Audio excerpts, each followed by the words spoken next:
students. So today we were at exercise number 3.5. मैंने आपको cross multiplication method से first question करा दिया था. आज भी मैं कोशिश करूंगा कि सारे इक्वेशन इन टू वेरिएबल्स को क्रॉस मल्टीप्लिकेशन मेथड से ही सॉल्व करूं. I want to mention a students Anshul, जिसने क्रॉस मल्टीप्लिकेशन में मुझसे कुछ क्वेश्चंस पूछे थे कि क्रॉस मल्टीप्लिकेशन में उसको कुछ प्रॉब्लम हो रही थी. स्टूडेंट्स, आप में से बहुत ही कम स्टूडेंट हैं जो कि मुझसे कुछ पूछते हैं, जैसे Anshul, Vansh, except them most of you are not viewing the channel also. 20 views, 18 views इसका कोई मतलब नहीं होता. 150 की स्ट्रेंथ में अगर आपके पास इतने व्यूज आ रहे हैं, it means most of you are wasting your time. Okay, don't waste your time, be with me, follow the instructions given in the video, and we are going to start now question number 2. In question number 2, what is given to us for which value of a and b? Question number 2, for which value of a and b the following pair of linear equation have infinite number of solution. The following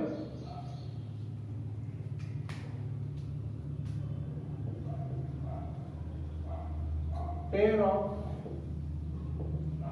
equations has infinite number of solutions. Infinite number of solutions. A और B की किस value के लिए इन equations के infinite number of solutions? First equation is 2x plus 3y equals to 7. 2x plus 3y equals to 7. And a minus bx plus a plus by is equal to 3a plus b minus 2. ये दो equations हमें दी हुई है और हमें क्या find करना है कि for what values of equation they have infinite number of solution. तो ये वाले हमारी इक्वेशन फर्स्ट और ये वाली हमारी इक्वेशन सेकंड. दोनों इक्वेशंस को सॉल्व करने से पहले मैं +7 को इधर ले आता हूं और इसको भी इधर ले आएंगे. जैसे ही ट्रांसपोज होंगे इक्वेशन बन जाएगी 2x + 3y - 7 = 0. सेकंड इक्वेशन हमारी बनेगी a - b * x, a + b * y. अब जब मैं इसको इस साइड लाता हूं स्टूडेंट्स, तो मैं ये नेगेटिव तो होगा ही, नेगेटिव के बाद एक ब्रैकेट लगा लीजिएगा. इस बार मैं बोर्ड की कॉपी चेक कर रहा था, कई सारे स्टूडेंट्स ने बहुत ही अच्छा पेपर किया हुआ था, लेकिन सिर्फ एक यही मिस्टेक होने की वजह से सिर्फ इसको इधर लाते हैं और -3a लगा देते हैं, बाकी साइन चेंज नहीं करते, ब्रैकेट नहीं लगाते. सिर्फ यही एक छोटी सी मिस्टेक की वजह से उनके फुल मार्क्स सारे से रह जाते हैं. तो now we are having the standard forms of equation first and equation second, now changing to equation third and equation fourth. Now if they have infinite number of solutions, for infinite number of solutions, अगर आपको याद हो infinite number of solutions के लिए, तो हमारे पास क्या condition थी इनफाइनाइट नंबर ऑफ सॉल्यूशंस के लिए? इफ एनीबॉडी रिमेंबर्स, कंडीशन थी हमारे पास a1 upon a2 is equal to b1 upon b2 is equal to c1 upon c2 for infinite number of solutions. ये कंडीशन हमारे पास. तो यहाँ पर a1 की जगह पर हम रखते हैं 2, b1 की जगह पर रखेंगे a minus b, sorry a1 की जगह पर 2, a2 की जगह पर a minus b, b1 के प्लेस पर 3, b2 के प्लेस पर a plus b, c1 के प्लेस पर -7 एंड c2 के प्लेस पर -3a plus b minus 2. Negative sign से नेगेटिव साइन कट हो जाएगा. अब हम इनको दो इक्वेशंस में, तीन इक्वेशंस में मार्क कर देते हैं. यह है हमारी इक्वेशन फर्स्ट, यह है इक्वेशन सेकंड और यह है equation third.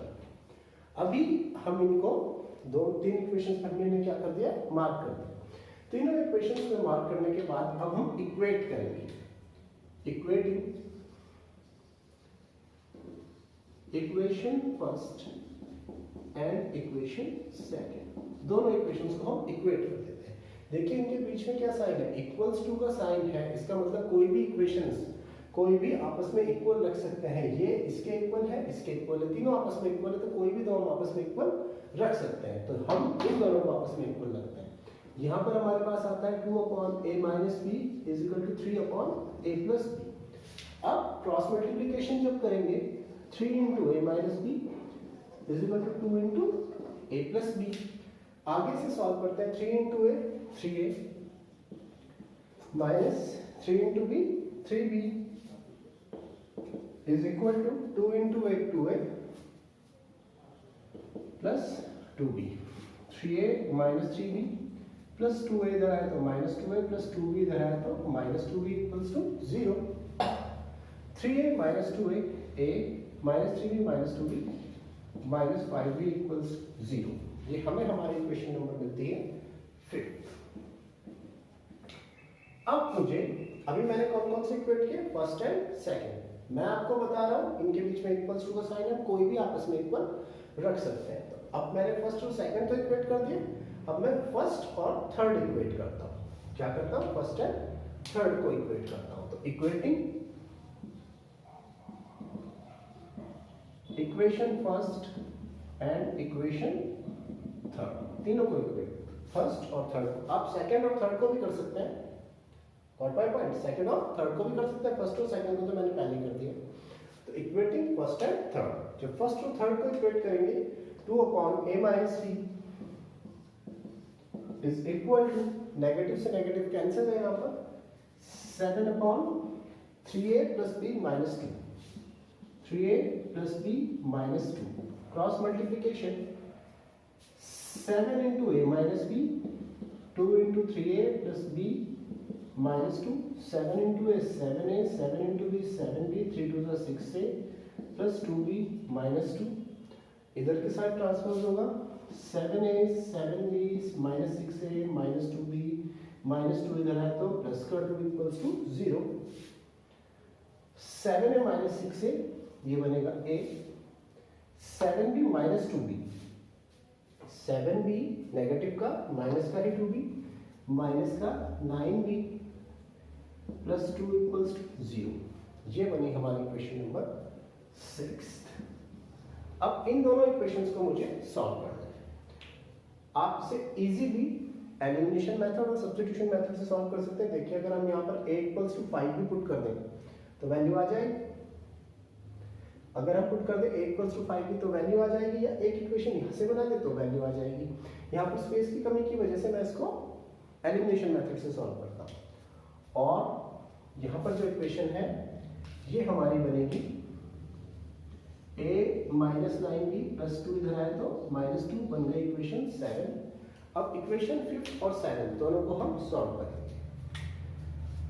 From equation 5 and equation 7 दोनों को सॉल्व करना है। फिफ्थ इक्वेशन है a minus 5b equals to 0 and a minus 9b equals to minus 2। दोनों को सब्ट्रैक्ट कर देता हूं। अगर मैं दोनों इक्वेशंस को सब्ट्रैक्ट करता हूं, फिफ्थ एंड सेवन, अब मैं फिफ्थ में से सेवंथ को सब्ट्रैक्ट कर रहा हूं। क्यों सब्ट्रैक्ट कर रहे हैं, क्योंकि यहाँ पर a की वैल्यू सेम है। जैसे ही मैं सब्ट्रैक्शन करता हूं साइंस हो जाएंगे चेंज, माइनस प्लस प्लस। हमने कुछ फॉर स्टूडेंट्स यहाँ पर एक करेक्शन है, 2 2 जा 4, नेगेटिव का 4 आएगा। अब ये नेगेटिव का 4 जो है इस साइड आएगा तो पॉजिटिव का 4 बन जाएगा, और ये पॉजिटिव का 4 रहेगा, पॉजिटिव का 4 इधर आए तो नेगेटिव का 4। यहाँ पर ये करेक्शन है, नेगेटिव का 4। ओके स्टूडेंट्स, ऐसी गलतियां हो जाती हैं कभी कभी, बहुत कराते हैं, क्योंकि रियल टाइम वीडियो है तो हमने रियल टाइम में से करेक्ट भी कर दिया। अच्छा, हम इक्वेशन 5 माइनस 7 करते हैं। जैसे ही हम इक्वेशन 5 माइनस 7 करेंगे, a से a cancel, plus 9b minus 5b, it will become 4b plus 4, तो b विल बी 4/4। b की वैल्यू हमारी आ जाएगी 1, b की वैल्यू क्या आ जाएगी 1। अब b की वैल्यू आप किसी भी इक्वेशन में सब्स्टिट्यूट कर सकते हैं। Substituting b equals to 1 in equation first. Equation first में मैं इसे सब्स्टिट्यूट करता हूँ। इक्वेशन है a minus 5b equals to 0, b के प्लेस पर 1 रखा इक्वल्स टू 0 माइनस 5 गुंजा 5 a विल बी 5। तो हमारा जो आंसर है a equals to 5 and b equals to 1। Got my point students? अब हम इससे नेक्स्ट क्वेश्चन की तरफ चलते हैं। इससे नेक्स्ट क्वेश्चन जो है ये भी इस बार बोर्ड में आया था।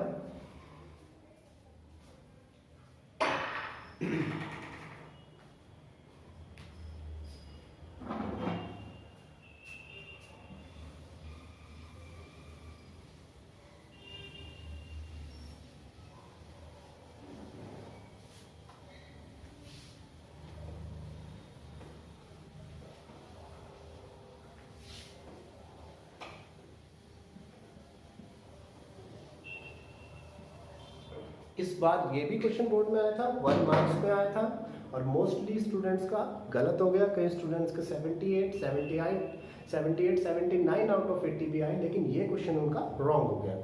किस वजह से रॉन्ग हुआ वो भी आपको बताएंगे और क्वेश्चन को सॉल्व भी करेंगे। तो हमारे पास पहले तो इक्वेशन ये थी। अब क्वेश्चन क्या है, for what value of k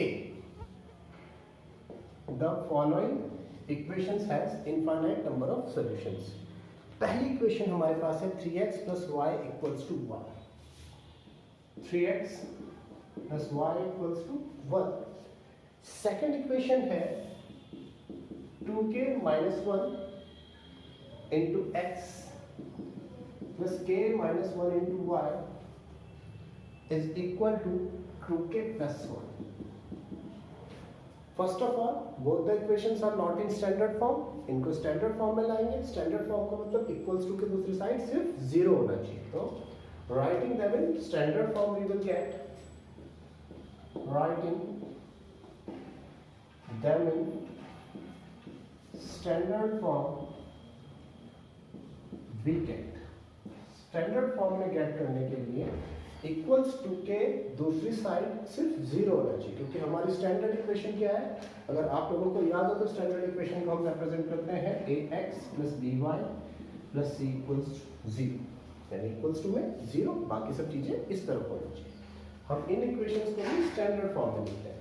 standard form में लिखने के लिए 3x plus y plus 1 इधर आएगा तो -1 equals to 0। Next 2k minus 1 into x plus k minus 1 into y। 2k plus 1 इधर आएगा तो नेगेटिव साइन। स्पेसिफिकली फिर से बता रहा हूं, negative sign with bracket. Most common mistake इधर लाते हैं, -2k लिखते हैं, +1 ऐसे ही रह जाता है। अब सोल्यूशन क्या है, इनफाइनाइट नंबर ऑफ सॉल्यूशंस। कितने सॉल्यूशंस है इसमें, infinite number of solutions. And for the infinite number of solutions, infinite number of solutions के लिए हमारे पास क्या कंडीशन है, a1 upon a2 is equal to है b1 upon b2 के और is equal to है c1 upon c2। क्या कंडीशन है, a1 upon a2 is equal to b1 upon b2 और is equal to c1 upon c2, सभी आपस में इक्वल होने चाहिए। तो यहां से देखिए, अगर हम कंपेयर करेंगे लंबा पड़ेगा, डायरेक्ट लिख देता हूं a1 upon a2 3 upon 2k minus 1 equals to sign b1 upon b2, y की जगह 1 upon k minus 1, c1 upon c2 -1 upon -2k plus 1। Negative से नेगेटिव का sign cancel. Again I am marking them as first, second and third। तो हम तीनों आपस में equal है, यानी कोई भी पोर्शन किसी के इक्वल रख सकते हैं। इसको इसके इक्वल रख सकते हैं, इसको इसके इक्वल रख सकते हैं, इसको इसके इक्वल रख सकते हैं, इसको इसके इक्वल रख सकते हैं। कोई भी कॉम्बिनेशन इक्वालिटी का हम ले सकते हैं। तो हम फर्स्ट और सेकंड को इक्वल करते हैं। Equating equation first and equation second, दोनों को इक्वेट किया। 3 upon 2k minus 1 is equal to 1 upon k minus 1। Cross multiplication 3 से k माइनस 1 को मल्टीप्लाई किया और 1 से 2k माइनस 1 को मल्टीप्लाई किया। 3 इंटू के 3k, 3 1 जा 3, 1 से जब करेंगे तो वही बचेगा। 3k प्लस 2k इधर आए तो माइनस 2k, माइनस 1 माइनस 3 इधर आए प्लस, और k will be minus 1 plus 3, k की वैल्यू आ जाएगी हमारे पास 2। अब आप कहेंगे सर क्वेश्चन इतना इजी था, इसमें क्या मिस्टेक हुई? तो मिस्टेक ये है बेटा कि हमें k की वैल्यू को चेक भी करना है। कभी कभी k की वैल्यू 2 आ जाती है। जैसे हमारे पास जो क्वेश्चन बोर्ड में था, इन बोर्ड में जो क्वेश्चन था उसमें k स्क्वायर इक्वल्स टू 1 आ गया था, यानी k की वैल्यू प्लस माइनस 1 थी, यानी वहां पर k की 2 वैल्यू थी। ये मैं बोर्ड के क्वेश्चन की बात कर रहा हूँ, इसकी नहीं। वहां पर k की 2 वैल्यूज थी। तो बच्चों ने क्या किया, यहाँ से स्क्वायर रूट लिया, 1 पे टिक कर दिया, जो कि रॉन्ग हो गया। दोनों वैल्यूज को पुट करके देखना था यहाँ पर, और जो वैल्यू सेटिस्फाई करती वो आंसर होता।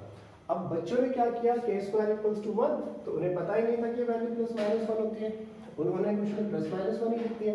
प्लस माइनस 1 इसका आंसर नहीं था, कुछ नहीं, डायरेक्ट ही 1 लिख दिया। बाई चांस उनका तो सही हो गया। जिन्होंने बच्चे होशियार थे वो, उनको पता था कि वैल्यू प्लस माइनस 1 होती है, उन्होंने प्लस माइनस 1 लिखी। लेकिन ऑप्शन में प्लस माइनस 1 था नहीं, सिर्फ 1 था। अब कैसे पता चलता कि कौन सा कि प्लस माइनस 1 में से कौन सा? यहाँ पर देखिए 2 आंसर हो जाते हैं, 1 और माइनस 1। तो हमें दोनों को पुट करके देखना था। कहाँ पर? यहाँ, कि क्या कंडीशन सेटिस्फाई हो रही है या नहीं हो रही। तो ये तो बोर्ड के क्वेश्चन की बात थी। यहाँ पर तो हमारी k की वैल्यू क्या है? 2। k की वैल्यू क्या है? 2। तो इस k की वैल्यू को हम सब्स्टिट्यूट कर देते हैं इक्वेशन फर्स्ट में। Substituting k equals to 2 in equation first. इसमें जैसे ही मैं इसे सब्स्टिट्यूट करता हूँ, देखिए हमारे पास क्या आ जाता है, 3/2 इंटू k की वैल्यू 2 माइनस 1 अपॉन k की value 2 minus 1 and 1 upon k की वैल्यू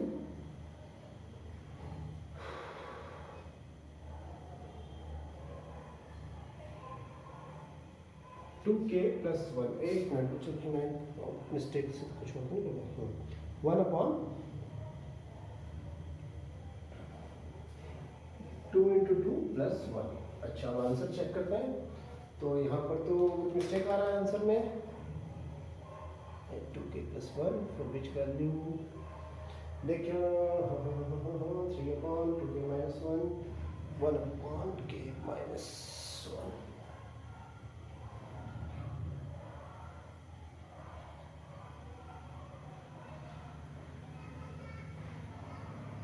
k इक्वल्स टू 2 ही है। चलिए देखते हैं, 3 upon 2 2 4 minus 1, 1 upon 1, 1 upon 2 4 plus 1। तो यहाँ पर देखिए 3/3 हो गया, 1/1 हो गया, 1 अपॉन 5 हो गया।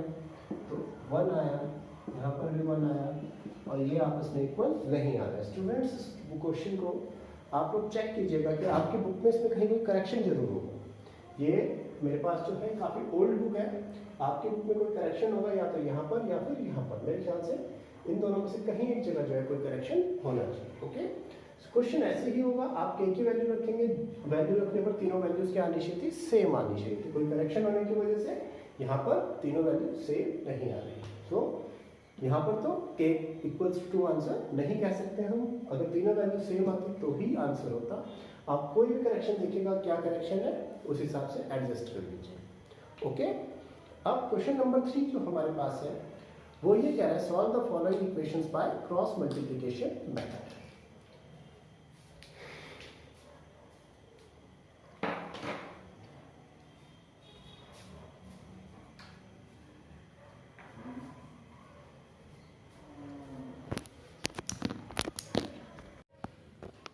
Now students, we were moving on. Question number 3.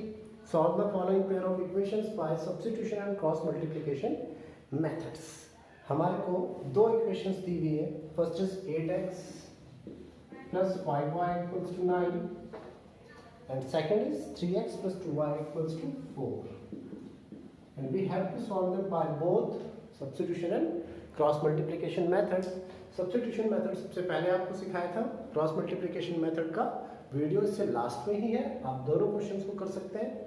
कुछ स्टूडेंट्स को क्रॉस मल्टीप्लिकेशन मेथड में थोड़ी प्रॉब्लम हो रही है, तो वो हम आगे के जो वर्ड प्रॉब्लम्स हैं उनके सॉल्यूशन आपको क्रॉस मल्टीप्लिकेशन मेथड से ही देने की कोशिश करेंगे ताकि आपको प्रॉब्लम सॉल्व हो जाए। Now we are moving towards our question number 4। Question number 4 is having 1 2 3 4 4 parts 5 parts। Question number 4 में हमारे पास 5 पार्ट्स और सभी के सभी वर्ड प्रॉब्लम्स रिलेटेड हैं। तो हम कोशिश ये करेंगे कि वर्ड प्रॉब्लम से इक्वेशन बनाएं और उन इक्वेशंस को क्रॉस मल्टीप्लिकेशन मेथड से सॉल्व करें। Okay, so first question is question number 4 part first. What this question is saying, this question is saying a part of monthly hostel charge is fixed. A part of monthly hostel charge is fixed। ऐसा एक question landing library वाला पहले भी आ चुका है जिसमें 3 days के लिए लाइब्रेरी का रेंट फिक्स था। इसी तरीके से a part of monthly hostel charge is fixed and remaining depends on the number of days one has taken food and remaining बचा हुआ चार्ज जो है depends upon the number of days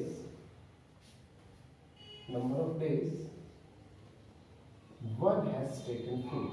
किसी ने कितने दिन खाना खाया उसका रेंट अलग से देना पड़ेगा। मंथली चार्ज फिक्स है, देना ही होगा आपको, और जितने दिन आपने खाना खाया उसका रेंट अलग देना पड़ेगा। ठीक है, we have to find the charge.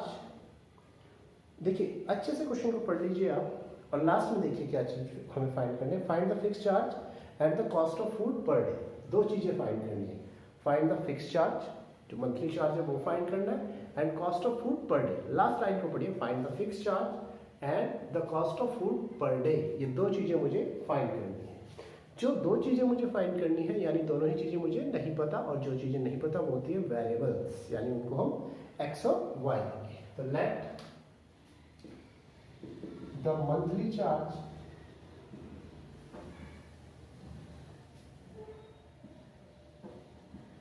Of the hostel be x. Monthly charge हमने क्या मान लिया, x, and charge per day food has taken. हर दिन जो हमने खाना लिया उसका चार्ज है 1। अब फर्स्ट कंडीशन हमें क्या कह रही है इस पर आप ध्यान दीजिए। क्या कह रहे हैं ये, when a student A takes food for 20 days she pays ₹1000। First condition मुझे क्या कह रही है, condition first, when a student takes food for how many days? When a student takes food for 20 days, 20 days, she has to pay how many rupees? ₹1000। She has to pay ₹1000। Okay? एक student ने 20 दिन तक खाना खाया और उसने क्या किया, 1000 रुपीज पे किया। इक्वेशन इसके अकॉर्डिंग क्या बनेगी वहां पर ध्यान दीजिए। So the equation will be, इसकी क्या इक्वेशन होनी चाहिए, 20 डेज फूड लिया और 1000 रुपीज पे। अब वो स्टूडेंट चूंकि हॉस्टल में ही रहता है सबसे पहले तो वो फिक्स चार्ज, हॉस्टल का जो चार्ज है वो पे करेगा, एक्स रुपीज वो हॉस्टल में डिपॉजिट करेगा। हर दिन फूड का चार्ज कितना है, ₹1। कितने दिन फूड लिया, 20 डेज। तो 20 डेज अगर उसने फूड लिया, हर दिन ₹1 है, तो खाने का चार्ज कितना होगा, 20 × 1। और ये उसके एक्सपेंसेस में जुड़ेगा, मतलब हॉस्टल का चार्ज प्लस जितना उसने फूड लिया उसका चार्ज, दोनों को अगर हम ऐड करेंगे तो कितने रुपीज पे किए उसने, 1000 रुपीज। ये किसके इक्वल होगा, 1000 रुपीज के। Hostel charge plus 20 days food खाया, 20 इंटू वाई, दोनों को ऐड किया तो टोटल चार्ज इसके इक्वल होगा 1000. x plus 20y equals to 1000. ये आई हमारी equation number first. Okay, condition second मुझे क्या कह रही है? कंडीशन सेकंड मुझे कह रही है, ये कहती है मुझे when a student A takes food for 20 days, when a student A takes food for 20, sorry, when a student A तो हो गया था, सेकंड कंडीशन में a student B होगा, दूसरा स्टूडेंट होगा. Has a student B takes food for 26 days, for 26 days, 26 days के लिए उसने फूड को लिया वहां से ₹1800. हॉस्टल में कितना चार्ज किया? 1180. इतना चार्ज किया, पेज इतना चार्ज उसने किया. अब यहां पर इसकी इक्वेशन को देखिए कैसे करेंगे. So the equation will be, क्या बनेगी यहां पर देखिए इक्वेशन. स्टूडेंट बी है, 26 डेज तक फूड ले रहा है और हॉस्टल में से कितने का बिल दिया? 1180. क्योंकि हॉस्टल ले रहा है, सबसे पहले तो अपना फिक्स चार्ज एक्स पे करेगा, हॉस्टल का किराया, प्लस 26 डेज उसने फूड लिया, तो हर एक दिन का फूड का चार्ज वाई है. 26 डेज का कितना होगा? 26 into y. Fix charge plus 26 days का food 26y is equal to total amount. Total amount उसे कितना पे करना पड़ा? 1180. x plus 26y is equal to 1180. ये बन गई हमारी इक्वेशन नंबर सेकंड. अब मुझे दोनों इक्वेशंस को सॉल्व करना है. मैंने आपको कहा था कि दोनों इक्वेशंस को मैं क्रॉस मल्टीप्लिकेशन मेथड से ही सॉल्व करूंगा. अब इन दोनों इक्वेशंस को क्रॉस मल्टीप्लिकेशन मेथड से सॉल्व करने का टाइम आ गया. ओके, तो यहाँ तक आप अपनी कॉपी में कॉपी कर लीजिएगा, आप इसे रब करना पड़ेगा. और यहाँ पर मैं इसे लिख देता हूँ. क्रॉस मल्टीप्लिकेशन मेथड से सॉल्व करने के लिए देखिए, सबसे पहले तो इक्वेशन को स्टैंडर्ड फॉर्म में लाना होता है. स्टैंडर्ड फॉर्म का मतलब क्या कहना चाहता हूँ मैं? इक्वेशन इस फॉर्म में आनी चाहिए, ax plus by plus c equals to 0. मतलब सभी नंबर एक साइड होने चाहिए और इक्वल्स टू में क्या होना चाहिए? 0. तो उसको करते हैं. नाउ फर्स्ट इक्वेशन को देखिए, x plus 20y equals to 1000. इसे अगर मैं इधर ले आऊं तो ये बनेगा x प्लस 20y प्लस 1000 इधर आएगा तो माइनस का 1000 इक्वल्स टू 0. प्लस 1000 इधर आया तो माइनस का 1000 इक्वल्स टू 0. ये बनी हमारी इक्वेशन नंबर रोमन फर्स्ट. ये मैंने इंडियन नंबर्स में लिख दिया, ये रोमन नंबर्स में. और इसको x plus 26y 1180 side transpose होगा तो नेगेटिव का 1180 इक्वल्स टू 0 और ये बनेगा रोमन में सेकंड. अब मैं इन दोनों इक्वेशंस को सॉल्व करता हूँ. कौन सा मेथड यूज करूंगा? क्रॉस मल्टीप्लिकेशन मेथड यूज करूंगा. अगर आपको याद ना हो क्रॉस मल्टीप्लिकेशन मेथड या किसी को प्रॉब्लम हो रही हो, इसलिए मैं इसको आज क्रॉस मल्टीप्लिकेशन मेथड से सॉल्व करता हूँ. तो देखिए क्रॉस मल्टीप्लिकेशन मेथड सॉल्व करने के लिए मैंने आपको क्या बताया था.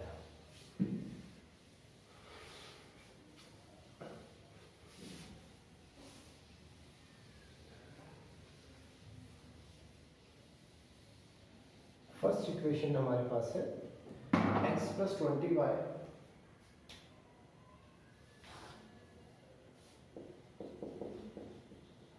Minus 1000 equals to 0. ये हमारे रोमन फर्स्ट थी. And x plus 26y minus 1180 equals to 0. ये हमारा इक्वेशन नंबर सेकंड. दोनों को मुझे सॉल्व करना. सॉल्व करने के लिए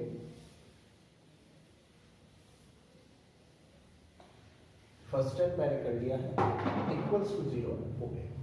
मैंने आपको सिखाया था x का बॉक्स बनाना है, y एंड 1. x के नीचे एक बॉक्स बना दीजिए, y के नीचे एक बॉक्स बना दीजिए 1 के नीचे एक बॉक्स बना दीजिए। x के बॉक्स में x को छोड़कर बाकी कोएफिशिएंट्स यानी 20, 26, -1000, -1180। ओके। y के बॉक्स में y को छोड़ दीजिए, बाकी कोएफिशिएंट्स 1, 1, -1000, -1180। 1 के बॉक्स में आप 1 छोड़ दीजिए, कांस्टेंट छोड़ दीजिए, x के कोएफिशिएंट्स 1, 1, 20 and 26। फिर मैंने कहा था एरो स्पेसिंग का स्पेसिफिकली ध्यान रखना है। ये वाला एरो इस साइड, ये वाला एरो इस साइड और ये वाला एरो इस साइड होना चाहिए। ओके। अब x के साथ x के अपॉन में क्या आएगा 20 इंटू -1180। अब एक नेगेटिव साइन हमारा फॉर्मूले का ही है, एक नेगेटिव साइन हमारा फॉर्मूले का है, ये हमेशा याद रखिएगा। अब अगली multiplication 26 into -1000 equals to y के लिए जिस साइड आ रहा है वो फर्स्ट 1 इंटू -1000। अब एक नेगेटिव साइन हमारा फॉर्मूले में ही है 1 इंटू -1180। ठीक है। अब 1 के साथ 1 इंटू 26, एक साइड नेगेटिव हमारा फॉर्मूले का ही है और 1 इंटू 20। अब इसको हम सॉल्व करते हैं। नेगेटिव का 0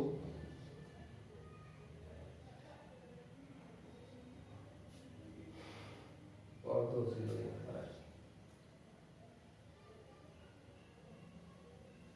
माइनस और minus plus 2 6 1 2 3।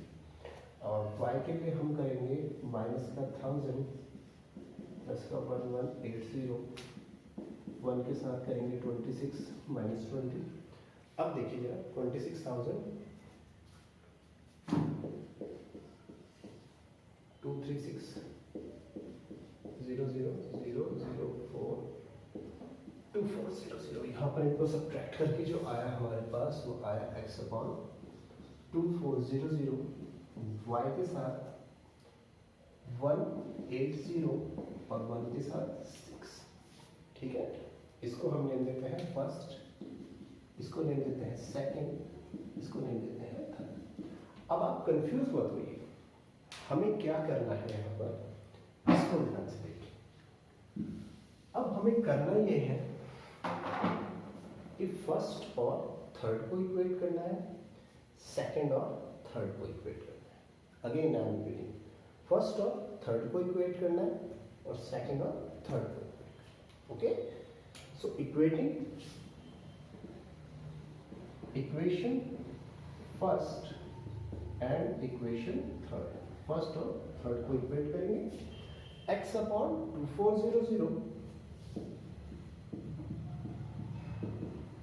is equal to 1 upon 6। Cross multiplication 6x equals to 2400, x equals to 2400 upon 6, x equals to 400। तो मंथली चार्ज